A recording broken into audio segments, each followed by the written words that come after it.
नमस्कार दोस्तों, डिजिटल गुरुकुल में मैं श्रीकांत आप लोग सबका एक बार फिर से स्वागत करता हूं। आपके अपार रिक्वेस्ट से फिर से मैं लेके आया हूं जीके जीएस के मोस्ट इंपॉर्टेंट क्लासेस। इनमें हम लोग कवर करेंगे जीके जीएस के कुछ बहुत ही अति महत्वपूर्ण और सिलेक्टेड प्रश्न। आप किसी भी एग्जाम की तैयारी क्यों ना कर रहे हो, सारे एग्जाम के लिए मोस्ट इंपॉर्टेंट है और पूरे यूट्यूब में आपको इतने अच्छे प्रश्न और एक्सप्लेनेशंस कहीं नहीं मिलेंगे, मैं दावे के साथ कह सकता हूं। देर न करते हुए सेशन की शुरुआत करते हैं।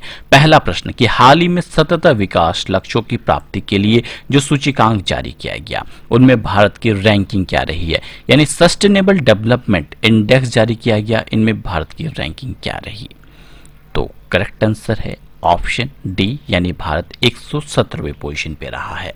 तो डेफिनेटली आपके मन में प्रश्न आएगा कि सर इसमें क्या क्या प्रश्न बन सकते हैं। तो देखिए दोस्तों, किसी भी इंडेक्स के बारे में दो तीन प्रश्न बनते हैं।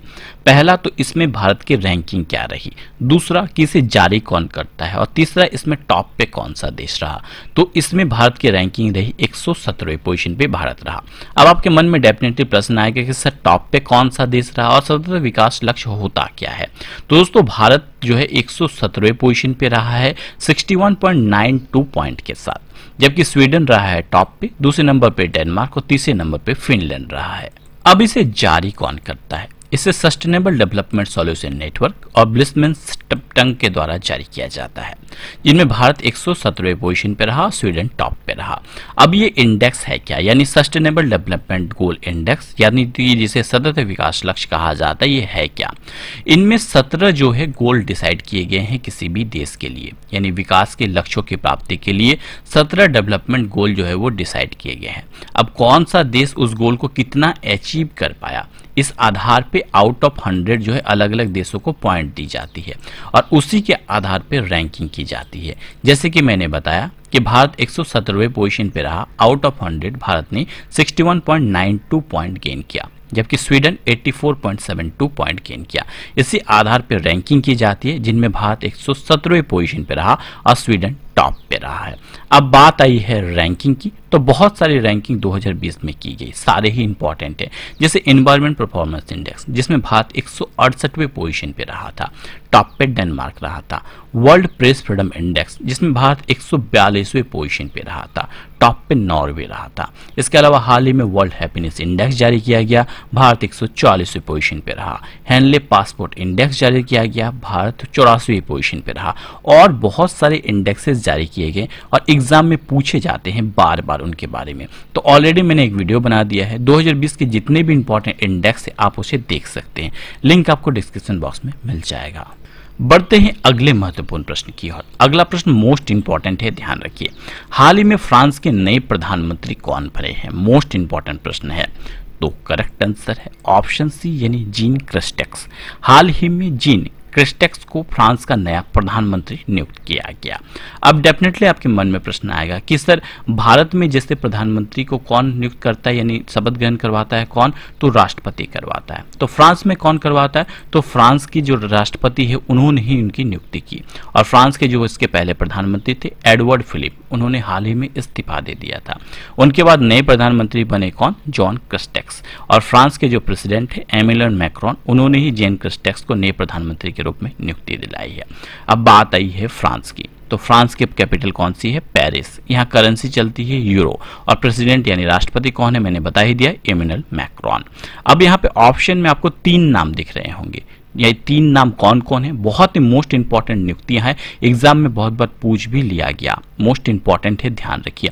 सबसे पहले बात करते हैं गुडनी जॉनसन के बारे में। इनको 2 तरह से पूछा जा सकता है कि गुडनी जॉनसन को किस देश के प्रेसिडेंट के रूप में चुना गया, या तो आइसलैंड के प्रेसिडेंट कौन बने हैं। तो दोनों का उत्तर कौन होगा, गुडनी जॉनसन। हाल ही में गुडनी जॉनसन को आइसलैंड के प्रेसिडेंट के रूप में चुना गया, यानी आइसलैंड के राष्ट्रपति बने हैं कौन, गुडनी जॉनसन। अगला नाम है माइकल मार्टिन, ये कौन है, ये आयरलैंड के नए प्रधानमंत्री बने हैं, ध्यान रखिए, ये आइसलैंड के हैं और ये आयरलैंड के हैं। नेक्स्ट कौन है, जीन क्रिस्टेन, मैंने बता दिया, फ्रांस के नए प्रधानमंत्री बने हैं। और अगला कौन है, लाजर चकबेरा, ये कौन है, हाल ही में मलावी के नए राष्ट्रपति बने हैं। ये चारों ही अंतर्राष्ट्रीय नियुक्तियां हैं, so exam point of view से बहुत ही इंपॉर्टेंट है। तो चलिए तो आगे बढ़ते हैं नेक्स्ट मोस्ट इंपॉर्टेंट प्रश्न की ओर। आगे बढ़ने से पहले अभी तक अगर आप लोगों ने मेरे वीडियो को लाइक नहीं किया है और अगर आप लोगों को लगता है कि मेरा वीडियो आपके लिए फायदेमंद है तो लाइक शेयर और सपोर्ट जरूर कीजिए। एक सेकंड सुख के लाइक कर लीजिए, फिर आगे बढ़ते हैं। हाल ही में किसे 2020 का डायना पुरस्कार के लिए चुना गया? मोस्ट इंपॉर्टेंट प्रश्न है, ध्यान रखिए। डायना पुरस्कार 2020 किसे दिया गया? तो करेक्ट आंसर है ऑप्शन सी यानी श्रेया ठकराल। हाल ही में श्रेया ठकराल को 2020 का डायना पुरस्कार दिया गया। अब डेफिनेटली आपको पता होना चाहिए कि ये डायना पुरस्कार है क्या और श्रेया ठकराल कौन है। तो बता दो कि ये दिल्ली की मात्र 13 वर्षीय बच्ची है श्रेया ठकराल। अब ये पुरस्कार दिया क्यों जाता है? डायना पुरस्कार वेल्स की राजकुमारी डायना की जयंती पर युवाओं के मानवीय प्रयासों के लिए इन्हें ये पुरस्कार दिया जाता है। और 2020 का पुरस्कार दिया गया श्रेया ठकराल, जो दिल्ली की है मात्र 13 वर्षीय लड़की। अब इन्हें ये पुरस्कार दिया क्यों गया? तो श्रेया ठकराल को यह पुरस्कार रिसाइकलर ऐप के लिए दिया गया। उन्होंने एक ऐप डेवलप किया है, रिसाइकलर ऐप, और उन्हीं के लिए यह पुरस्कार दिया गया। किसे? श्रेया ठकराल को। अब ऑप्शन में 3 नाम और है, जिनेद विदियोलिमा, किरण मजुमदार शो और सिद्धार्थ वरदराज। ये चारों ही मोस्ट इंपॉर्टेंट है, ध्यान रखिए। एक एक करके बात करते हैं। सबसे पहले जिनेद विदियोलिमा। अब दोस्तों मैं प्रत्येक प्रश्न को आपको कोरिलेट करके इसलिए बता रहा हूं कि एक साथ आपके 4-4 प्रश्न जो है कवर हो जा रहे हैं और सारे ही प्रश्न मोस्ट इंपॉर्टेंट है। सो कम टाइम पे ज्यादा प्रश्न आपके कवर हो रहे हैं। यहाँ पे जिनेद विदियोलिमा ये कौन है? ये कोलंबाई की जो है खोजी पत्रकार है और 2020 का इसे UNESCO world press freedom prize इन्होंने जीता है। नेक्स्ट नाम है किरण मजुमदार शो। ये बायोकॉन के संस्थापक है और हाल ही में ऑस्ट्रेलिया ने अपने सर्वोच्च नागरिक सम्मान ऑर्डर ऑफ ऑस्ट्रेलिया से इसे सम्मानित किया है। नेक्स्ट श्रेया ठकराल तो मैंने बता दिया, डायना पुरस्कार 2020 जीता है। श्रेया ठकराल दिल्ली की है, मात्र 13 वर्षीय लड़की है ये। सिद्धार्थ वरदराज ये भारतीय पत्रकार है और फ्रीडम ऑफ स्पीच अवार्ड हाल ही में इन्हें मिला है। तो चारों ही नाम मोस्ट इंपॉर्टेंट है, ये अवार्ड्स भी इंपॉर्टेंट है, ध्यान रखिए।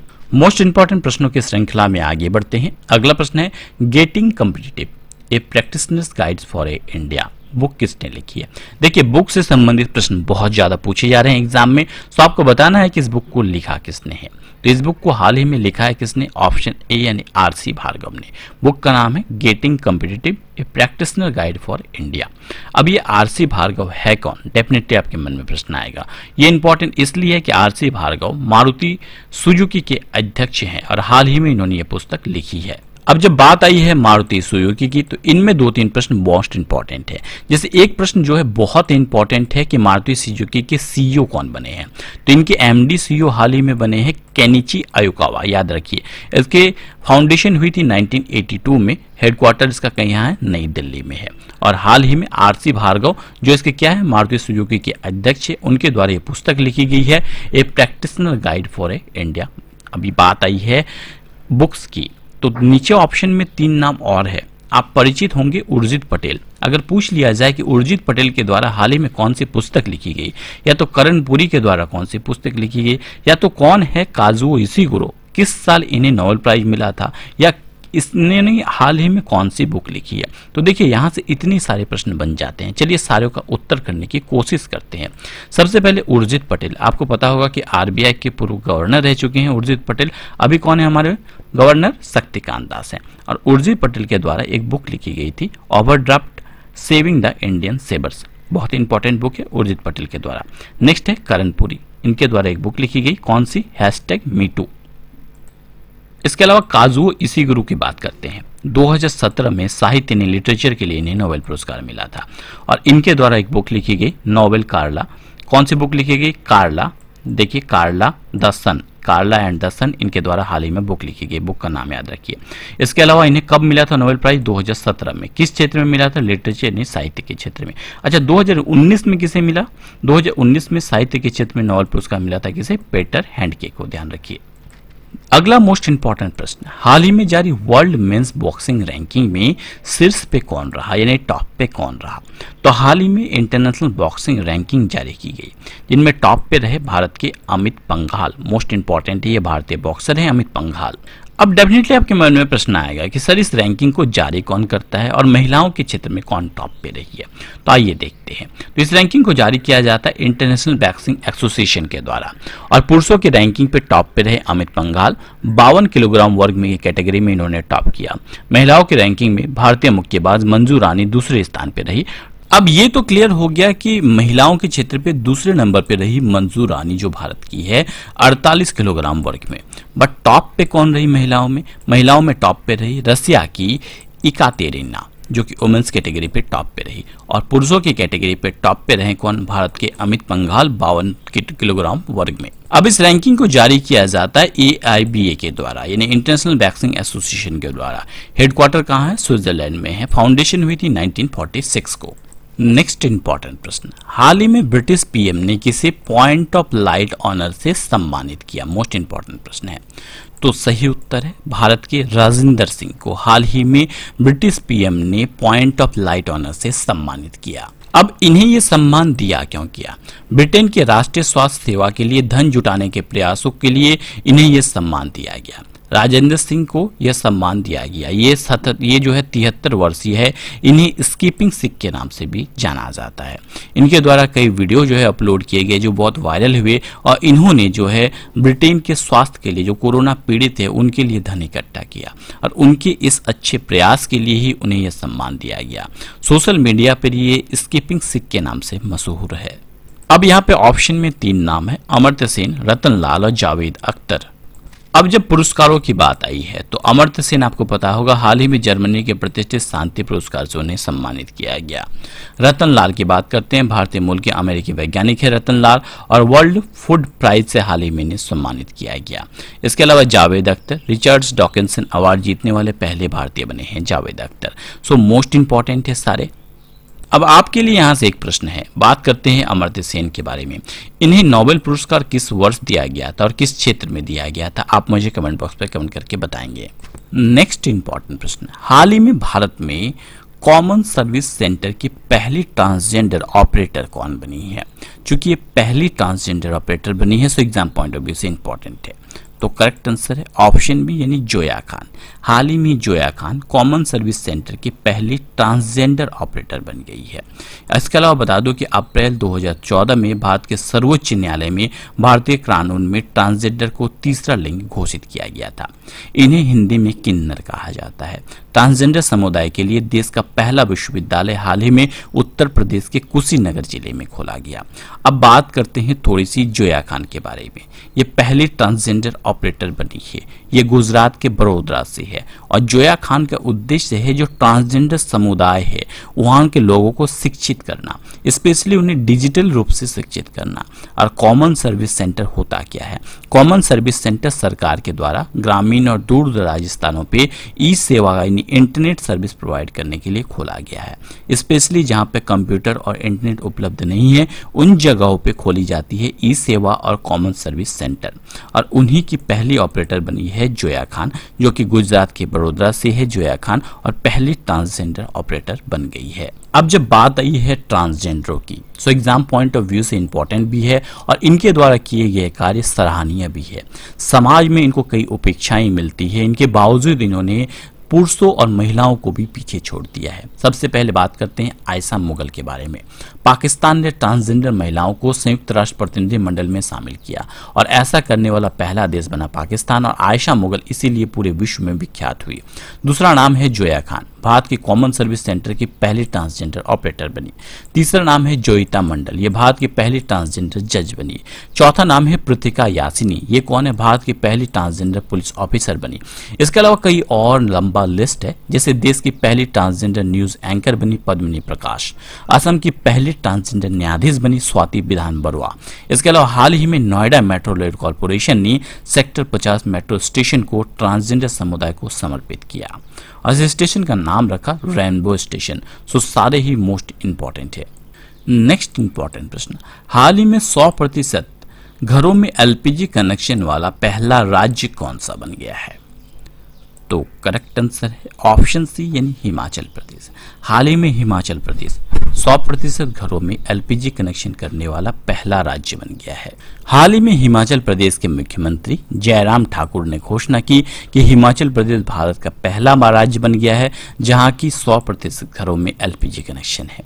यह उपलब्धि उन्होंने हिमाचल गृहिणी सुविधा योजना के तहत लागू किया। प्रधानमंत्री उज्ज्वला योजना के अंतर्गत 100% एलपीजी कवरेज वाला भारत का पहला राज्य कौन था? वो भी था हिमाचल प्रदेश। बट उसके तहत जो है सभी लोगों को यह सुविधाएं उपलब्ध नहीं हुई थी। जो बचे हुए लोग थे उनको हिमाचल गृहिणी सुविधा के अंतर्गत ये कनेक्शन दिया गया। इस तरह से पूरे हिमाचल प्रदेश में 100% लोगों के घरों में अब एलपीजी कनेक्शन है और ऐसा करने वाला पहला राज्य कौन सा बन गया है? हिमाचल प्रदेश। अब जब बात आई है हिमाचल प्रदेश की तो आइए देखते हैं। हिमाचल प्रदेश के मुख्यमंत्री हैं जयराम ठाकुर, यहाँ के गवर्नर है बंडारू दत्तात्रेय, यहाँ की 2 राजधानी है शिमला और धर्मशाला। सर्दियों में इसकी राजधानी होती है धर्मशाला और गर्मियों में होती है कौन सी? शिमला। इसके अलावा यहाँ से कई और प्रश्न बनते हैं, जैसे कि यहाँ के चीफ जस्टिस कौन है? अभी लिंगप्पा नारायण स्वामी जी यहाँ के चीफ जस्टिस है। और वरिष्ठ नागरिकों को पंचवटी योजना की सुविधा किसने दी थी? हिमाचल सरकार ने। हिमाचल प्रदेश के मुख्यमंत्री ने ही शहरी रोजगार गारंटी योजना की शुरुआत की थी। इसके अलावा निगाह प्रोग्राम की शुरुआत भी की थी हाल ही में किसने? हिमाचल सरकार ने। अब कई बार पूछा जाता है कि हिमाचल प्रदेश में कौन से नेशनल पार्क है। यहाँ पे कुल 5 मोस्ट इंपॉर्टेंट नेशनल पार्क है। ग्रेट हिमालयन नेशनल पार्क 2014 में इसे वर्ल्ड हेरिटेज साइट में घोषित किया गया। पिंग वैली नेशनल पार्क इसे हिम तेंदुए के लिए बहुत ही पॉपुलर है। इसके अलावा Indrakila national park, Kheerganga national park और सिम्बरबाला नेशनल पार्क, ये 5 नेशनल पार्क मोस्ट इंपॉर्टेंट है। कहाँ पे है? हिमाचल प्रदेश में। अब रिसेंटली के एग्जाम में पूछ लिया गया कि भारत का पहला नेशनल पार्क कौन सा था। क्या आपको पता है? आप मुझे जरूर कमेंट बॉक्स में कमेंट कीजिए कि भारत का पहला नेशनल पार्क कौन सा था। नेक्स्ट इंपॉर्टेंट प्रश्न, हाल ही में किस राज्य ने विश्व प्रसिद्ध श्रावणी मेला को स्थगित कर दिया? तो करेक्ट आंसर है झारखंड सरकार ने। श्रावण महीने में होने वाले श्रावणी मेला को हाल ही में झारखंड सरकार ने कोरोना वायरस के खतरे को देखते हुए स्थगित कर दिया गया है। यह हर साल श्रावण महीने में मनाया जाता है और लगभग 30 लाख लोग इसमें जो है शिवलिंग पर जल चढ़ाते हैं और यहाँ के शिवलिंग को जो है देवघर के नाम से जाना जाता है। टोटल जो 12 ज्योतिर्लिंग है इनमें से एक है ये देवघर का ज्योतिर्लिंग, जिनमें 30 लाख से ज़्यादा लोग इस श्रावणी मेला में जो है भाग लेते हैं और जल चढ़ाते हैं। बट कोविड-19 के खतरे को देखते हुए इसे हाल ही में स्थगित कर दिया गया। इसके अलावा कई और जो है मेला स्थगित कर दिया गया है। जैसे इतिहास में पहली बार असम के कामाख्या मंदिर में अंबुबाची मेला जो है उसे रद्द कर दिया गया। जम्मू कश्मीर का खीर भवानी मेला भी रद्द कर दिया गया। बात करते हैं झारखंड की। झारखंड के मुख्यमंत्री है हेमंत सोरेन, यहाँ के गवर्नर है द्रौपदी मुर्मू, यहाँ की राजधानी है रांची। इसके अलावा पूछा जा सकता है कि पूर्व राष्ट्रपति प्रणब मुखर्जी द्वारा हाल ही में किसे चैंपियंस ऑफ चेंज अवार्ड दिया गया था? तो हेमंत सोरेन को दिया गया था। इसके अलावा सेंट्रल कोलफील्ड जो है उसका हेडक्वार्टर कहाँ है? रांची में। कोल कैपिटल ऑफ इंडिया किसे कहा जाता है? धनबाद को कहा जाता है, जो कि है झारखंड में। इसके हाईकोर्ट के चीफ जस्टिस कौन है? तो रवि रंजन है। इसके अलावा हाल ही में झारखंड चर्चे में रहा क्योंकि झारखंड के जो सुराई खोवर है और पेंटिंग है, इसके अलावा जो तेलंगाना की तिलरिया रुमाल है, इन दोनों को हाल ही में जीआई टैग दिया गया। तो ये बहुत ही important exam point of view से। इसके अलावा झारखंड सरकार ने कोविड-19 के लिए प्रज्ञा मोबाइल ऐप भी लॉन्च किया और जनजातीय मामलों के मंत्री हमारे जो है अर्जुन मुंडा जी, उनका निर्वाचन क्षेत्र भी कहाँ है? झारखंड का खूंटी है। And last but most important प्रश्न, हाल ही में किसी Austria grand prix formula 1 race जीत लिया है? तो सही उत्तर है ऑप्शन ए, वोल्टेरी बोटास। हाल ही में वोल्टेरी बोटास ने Austrian grand prix formula 1 race जीत लिया है। आपको बता दो कि साल की पहली फार्मूला 1 रेस है ये, जिसे जीता है किसने? वोल्टेरी बोटास ने। ये फिनलैंड के हैं और ये मर्सिडीज के ड्राइवर है। 3 ड्राइवर के नाम और है, चार्ल्स लेक्लर, लैंडो नॉरिस और लुइस हैमिल्टन। आपको बता दो कि ये जो चार्ल्स लेक्लर है ये फरारी के ड्राइवर है और लैंडो नॉरिस जो है ये मैकलेरन के ड्राइवर हैं। दोस्तों आज के लिए इतना ही। आज के लिए आपका क्विज का प्रश्न है, आप मुझे बताएंगे कि कवि कालिदास किसके राजकवि थे? चंद्रगुप्त, समुद्रगुप्त, चंद्रगुप्त द्वितीय या कुमारगुप्त? मोस्ट इंपॉर्टेंट प्रश्न है, बहुत बार पूछा गया। आप इसका उत्तर कमेंट बॉक्स में कमेंट करेंगे। आज के लिए इतना ही, जल्द ही लौटेंगे नई वीडियो नई नॉलेज के साथ। तब तक हंसते रहिए, मुस्कुराते रहिए। Thanks for watching my video. जय हिंद, जय भारत दोस्तों।